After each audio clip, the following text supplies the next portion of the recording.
I'm Erin from Bright Sparks. We reuse and repair small electrical appliances so they don't end up in landfill. And we recently ran a 9-month pilot and learned heaps. So I'm here to talk about my experience and also why I think piloting is so important to success. So I guess first, just to make sure we're all on the same page, that everyone knows what a pilot is, I'm talking about a project or a test of your ideas, or you might call it a pop-up or something like that. But the idea is that you're not talking about a 5-year business plan. You're talking about testing an idea or a group of ideas and seeing how they work. Business plans can be really, really useful, especially if you're talking to funders. They give you a lot of credibility, and they show that you've thought through how your idea might work. But they're only true up until the point you start trading. When you interact with your customers, it's totally different from market research.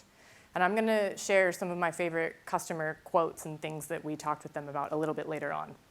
But just keep in mind that customer intentions, whether it's market research or you asking your friends if they would do something, is totally different to what customers will actually do. And it goes along with what Isaac said. Once they actually give you money, that's a totally different thing, and that validates your idea. But the other reason that I think you should pilot is to test your assumptions. Your assumptions might be who you think your customers are, what you think your ideal location is, and I can tell you we definitely got that wrong.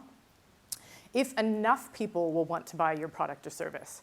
So it's enough to have people say, yes, we really like the idea, we want to buy this, but will enough people want to buy it to actually make it sustainable? And that you will have enough time and energy to actually carry out your plan. And I know sustainability is the buzzword, and sometimes it gets very frustrating when you have to fill out grant applications or talk to funders and talk about how you're going to be sustainable. I tend to think of sustainability in 3 ways. So I think about it in terms of financial sustainability, I think about environmental sustainability, and I also think about my energy levels. And up until recently, when I was running the pilot, I was working 7 days a week. Definitely not sustainable. So you can do it, but once you actually pilot, you realize, is this something that I can keep continuing at this rate? So pilots don't have to be huge. You can test out tiny things. Fix-It is something that I worked on before Bright Sparks. In 2013, I organized a series of pop-up repair workshops in a cafe in Richmond. So it was a series of 4 Saturdays. And I'm a clothes mending expert, so this is me repairing a broken zipper at one of those events. They were extremely popular, but also exhausting because they were so popular.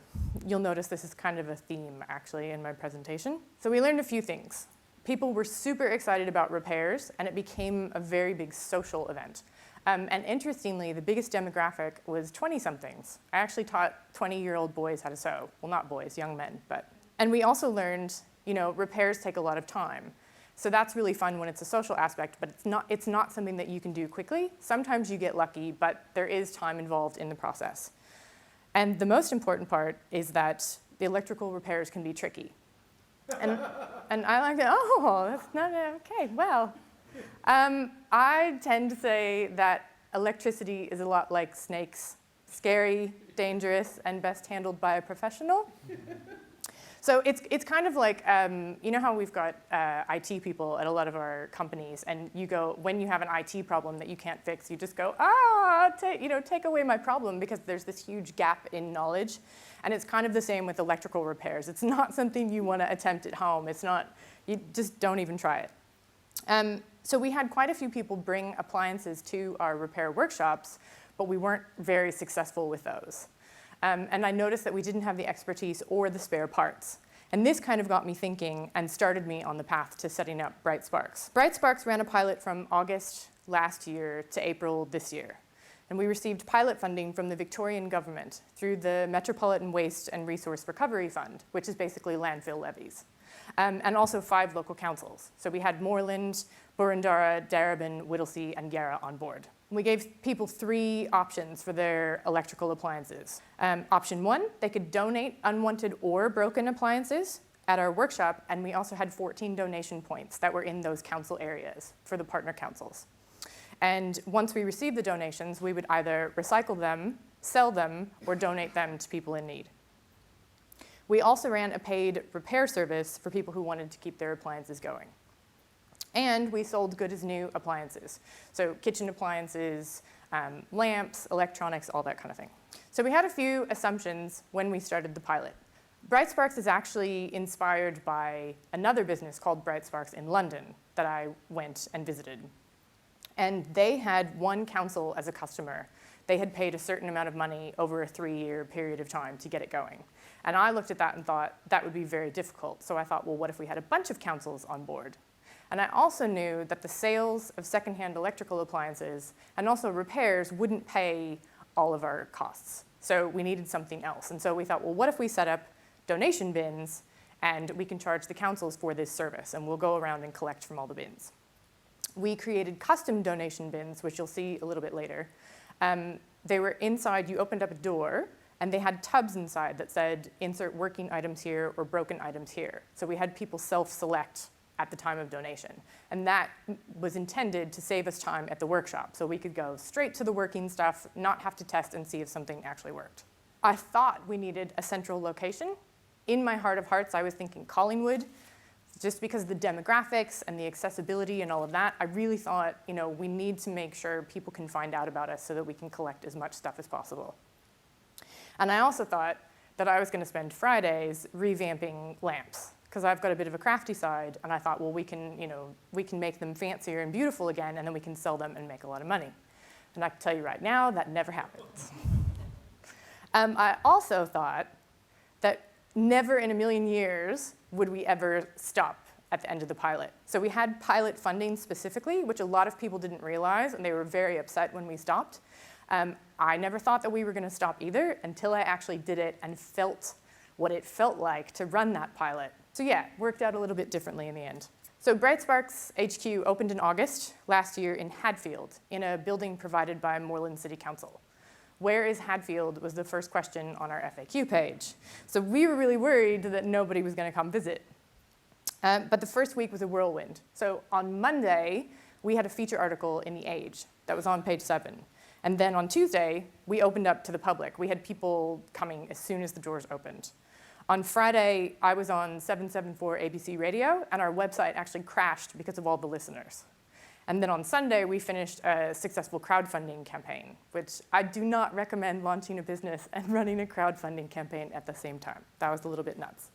And Dan, one of my employees, said to me, and I love this quote, he said, "I knew people would like us, but I didn't know how much they would like us." So we heard a lot of things from our customers that I think are more interesting than the stats. A lot of people ask me, how much did you collect, what happened, all these kind of things. And the stuff that's more interesting to me was listening to those customers on a regular basis and noticing the patterns and the trends. And I can't tell you how many people actually said this, and they all thought they were the only person who had a car full of stuff. Everyone had a car full of stuff. Everyone. It was extremely rare for someone to donate just one thing. Someone donated 67 things. He read about us in The Age, and it's also, our shop counter was made out of old televisions, so don't count the televisions, but he did bring the cash register. That was his, included in that thing. At that point, when he brought it in, we were already struggling with too much stuff. We actually had a giant pile in the back that we had been calling Recycling Mountain. And recycling e-waste was one of the biggest challenges that we had. And so by the time he showed up, I looked at my volunteer, Ben, on the day, and as soon as this person had left, I looked at Ben and said, "What are we going to do?" And I didn't know whether to cry or vomit. I just remember distinctly going, like, what are we going to do with all this stuff? And then I just took a deep breath and I said, "No, you're going to take a photograph, because then you can use this in your presentations and show people what actually happened." So Northgate Library, this was my local donation bin. They, I think it was December or January, there was an article with me on the front page of the council newsletter. They had posted something on Facebook, something on Instagram, and then I think there was a local newspaper article as well. And then ever since then, it was insane. The bins were overflowing every day. So you can see the 2 bins there. You're not actually supposed to drop donations in the top. Those are actually doors on the front that open, and there are nice little civilized tubs inside. So again, I freaked out and just said, "No, just take a photo, and then you can tell people about it later." The big problem with this is that in our business model, we had a weekly collection model, and we had a driver working 1 day a week, and we were hiring a van from a car share scheme for 1 day a week. So now we were getting this excess amount of stuff, and we had to pay extra wages for the drivers, additional drivers even, and we were having to pay extra van hire fees just to keep up because we'd already arranged a contract for these services. A key challenge for the pilot was managing the flow of incoming donations. We had way more coming in than we could get out the door. So another funny thing that we heard, where everyone thought they were the only person to tell us this, was how far they traveled. We thought we had to make our service extremely convenient so people would use it and do the right thing. Because a lot of recycling businesses or things in that space, they're not really good at marketing. We didn't know if it was because people weren't interested or they didn't know about it, and so we thought we just have to make it as convenient as possible. We were wrong. This is lovely Hannah, who traveled 67 kilometers over an hour to get her fairy floss maker repaired. This is a map of all the postcodes of where our visitors came from, because we tracked every single one. As you can see, few people drove more than 2 hours to get to us. So we were getting carloads of people coming from Castlemaine and all these crazy places. It was nuts. But it gets worse. Someone paid $29 to mail us a box of stuff from Hobart. I picked it up at the post office. I thought it was like a letter from our solicitor, and then I saw this. And that note, that purple circle, she actually drew that on herself. And I totally started crying at the post office when I saw it. And it says, in case you can't read it, "What a great service. I hope it will continue. There's absolutely nothing like this in Tassie, and I can't bear to take this stuff to the tip. Thank you." And inside were a kettle, a toaster, hair dryer, set-top box, DVD player, and a few cables, all nicely packaged with little notes about each item. We also got email requests from people saying, "I live in Sydney, can I mail you stuff?" And we kind of thought, we didn't take it seriously. We didn't think, we're like, oh, that's crazy, whatever. But we actually got quite a few. And when I saw this box, I just went, I don't know. What are we gonna do? So this one is my favorite. And it's my favorite because I think it was the most interesting learning for me. We also called this one, "This item isn't good enough for me, but it should be good enough for someone else." And when I say this, I want you not to think of someone, pointing the finger, but of a genuinely nice, lovely person, because our customers were the nicest people in the whole wide world. But there was always this kind of thread in the back of what they were saying. I find the psychology behind donations so fascinating. Giving makes us feel good because we think we're helping someone else. But we believe the things that we donate are actually going to a good cause, when in reality, charities have to either throw out or recycle so much of the stuff that they get. They're not actually reusing the majority of stuff that they get. And I think we started to notice the patterns once more people came in. We saw hundreds of stereos from the 1990s. We saw DVD players, because everyone's getting onto Netflix now, so they're not actually using their DVD players. DVD players worked, but nobody wanted them anymore because it's not as popular. We had so many coffee makers that we received, but none of us drank coffee, so we couldn't really test them out, So we have all these really great things, but nobody actually really wanted them. And I think at the end, what did I see? We had 20 plain white working jaffle makers sitting on the shelves. And so you look at those and you go, well, that's great. When the one person brings one jaffle maker, you say, thank you so much. But then when you start to see the piles, you go, well, how many of those can we realistically sell? Who actually wants to buy them? Yeah, well, too late. So I guess, and this idea too that if they said, what's gonna happen to my thing? And we said, oh, it's gonna be recycled. Some people actually took offense to that. So we stopped saying it because the reason they were giving, they had this idea that it was gonna go to some happy place, with like unicorns and rainbows, but the truth is we can't sell everything we get. So we received quite a few notes in our donation bins, like heaps. I couldn't show you all the notes that we received. We tracked whether items were working or broken, and sometimes what donors considered to be working was not what we considered to be working. So the item could be fully operational, but I remember there was a food processor that had like a broken plastic clip, and so the person had to hold their hand down on the lid when they were blending stuff. And I remember thinking, oh, we'll recycle it. And she said, no, you have to give it to someone. And I thought, but it's not fit for purpose. Like we can't fix that broken clip, there's all those kinds of things. And so we received so many of these notes where people are like, this is a good thing, it should help someone, but in reality, we can't sell it. This is my favorite guy, that's Papasaurus. We actually got 3 Papasauri, I guess that's right, but only 1 worked. We didn't actually fix anything that was broken unless someone paid us to. All the broken donations were recycled, but a lot of people thought that we were run by volunteers and that we were fixing up all the broken stuff that people didn't want to get fixed themselves. But the truth is, we had a paid electrician managing the workshop, and it was economically impossible. This one, so common. But let me ask you right now, who here, and I want honesty, who here has cleaned their kettle in the past year? Oh, you're good. Okay, who's cleaned their microwave? Right. In the past year? I mean like clean, like proper clean. Okay, well, you're not like the general public because nobody, so they weren't necessarily dirty, but we're talking about years worth of just life, like just normal use, once people donated stuff. And so it meant that not only did we have to clean items, but we had to test them for function and test them for safety as well. And so all the time that goes into something, it's not like clothing where you can just go, yep, no holes or rips, right, put it out on the rack. Like we actually had to put things through a process. And what that meant is that often what people were willing to pay for a secondhand appliance didn't justify the cost that went into it. And that could be time or it could be, any of those things.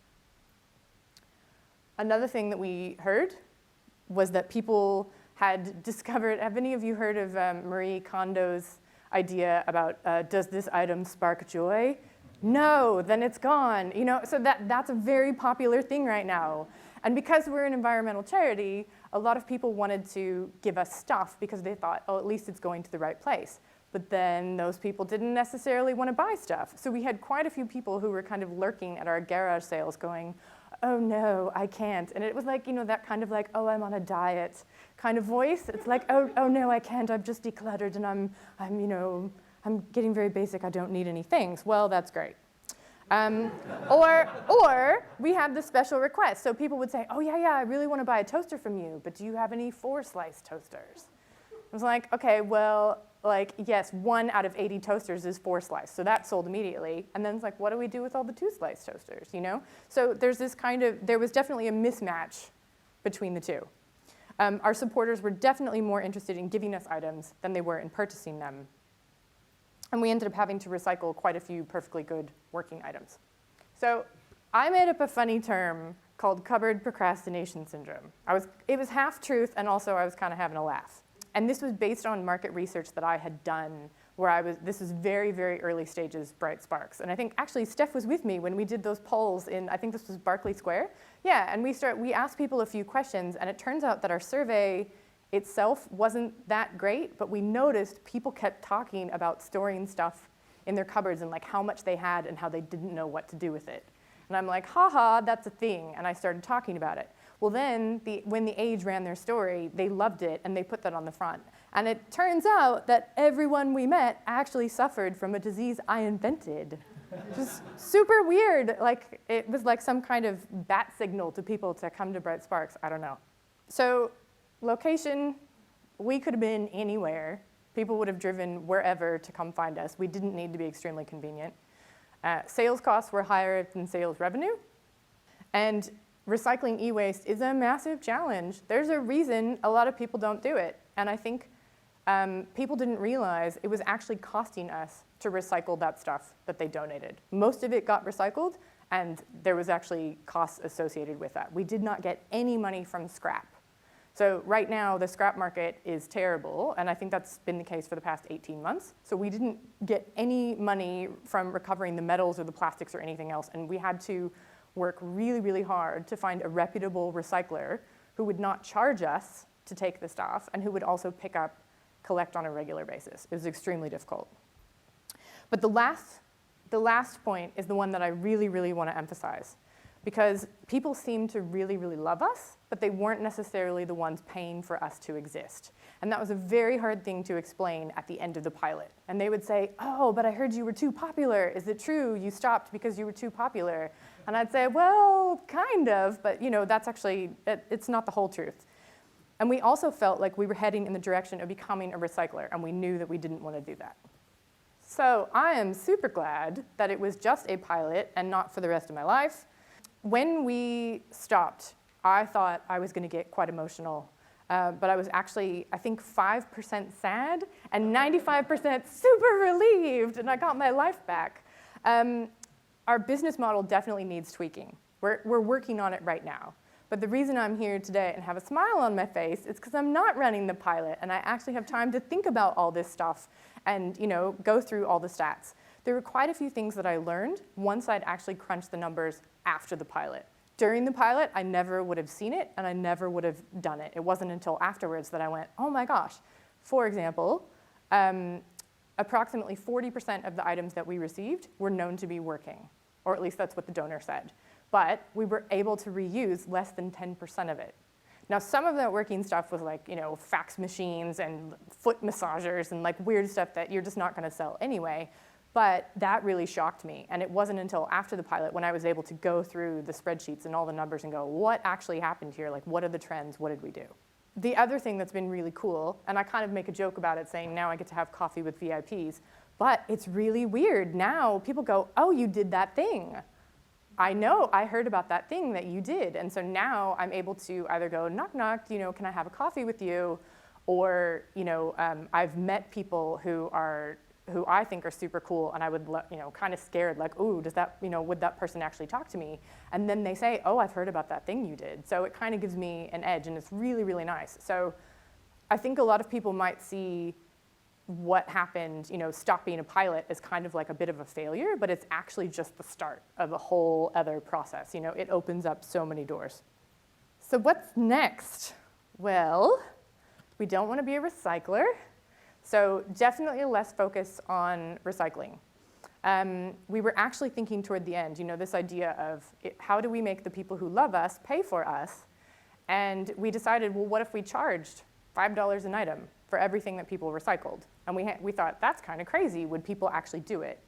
And then we did a survey at the end of the pilot, and people said, we would actually pay $5 an item. We didn't necessarily, it wasn't that, the survey was done by another organization, so we didn't necessarily specifically ask, would you pay $5? But it just turns out that that's how it worked out. Definitely want to have more of a focus on repairs.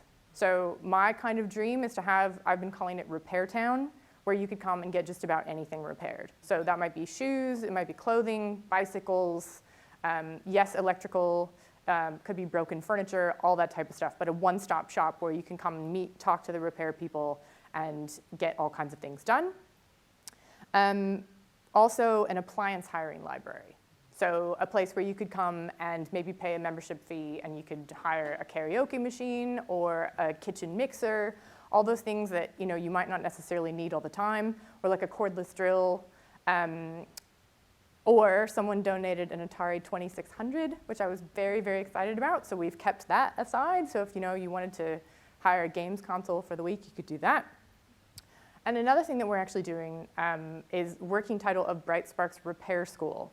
So we've talked about having paid repair classes, not for electricals, too difficult, would take way too long, but things like clothes mending, or we've talked about garden tool sharpening and maintenance, or jewelry repairs and that type of thing. So we're actually doing that starting in October, hopefully, and that's a little mini pilot that we're testing out. So instead of putting that into the business plan for 2.0, I can say, well, do people actually even want to pay for that? Is that a thing? Is it going to work? And then we can see how that goes, then put it into the bigger model. So I get asked quite often by social entrepreneurs how they can generate the same buzz that we got for Bright Sparks. And I will tell you right now, if I could bottle it, I would sell it so fast, because then I could fund 2.0.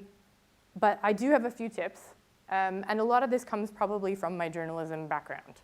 So first, have a clear concept. I can't tell you how many people describe their social enterprise to me, and I kind of like glaze over a little bit when I hear them speak. So refine that elevator pitch, get it down to a sentence or two, make sure it's really, really clear what you do and why you need to exist. Know your points of difference, how you stand out. Photos and graphics are really handy if you're trying to get media coverage. because so many of the media outlets are not necessarily the major news outlets, so they don't have a photographer that they can send out to, come take a picture of you. They don't have any images or whatever. If you don't have a logo and you've just got an idea, that can be really handy too. So if you just take a picture of yourself or your product or your service or whatever it is, have some stock image ready, that will make it a lot easier for someone to say, yeah, I can run that in, next week's column. And social media is free. A lot of people are scared of social media, but it's so handy, and it's a really good test of the market as well. So if you don't already love it or use it, definitely start learning. Even if you're just a lurker and get on to, if you're a Facebook user but you don't understand Twitter, you don't like it, well, get on Twitter and just learn it and see how it works. Just force yourself to have that education so you know what's happening. This is a funny toothpaste box that I found and I noticed. Grant's toothpaste has been helping Australian families prevent cavities since 1984. Is toothpaste a social enterprise?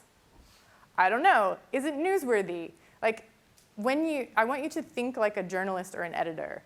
They get hundreds of press releases every day, like hundreds of emails. You can't even imagine how many they get. And even day spas are saying, but we help our customers feel beautiful again. Everybody is trying to save the world one something at a time. I've even been guilty of saying that, and it's funny how much you hear that. So just make sure that your project is actually genuinely worth writing about and it's different from the rest of the pack.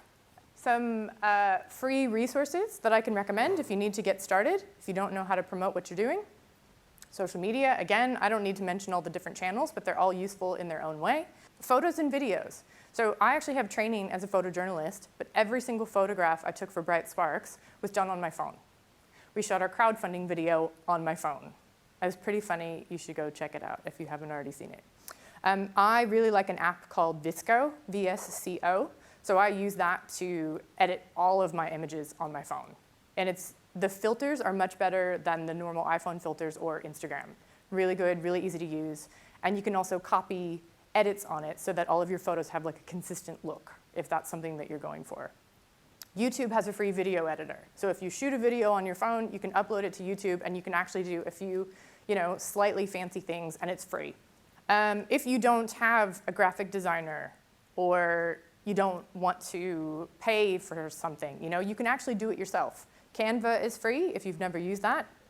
Pictochart is really good for infographics. So especially if you need to convey a lot of dense information about what your problem is that you're trying to solve, that can be really helpful.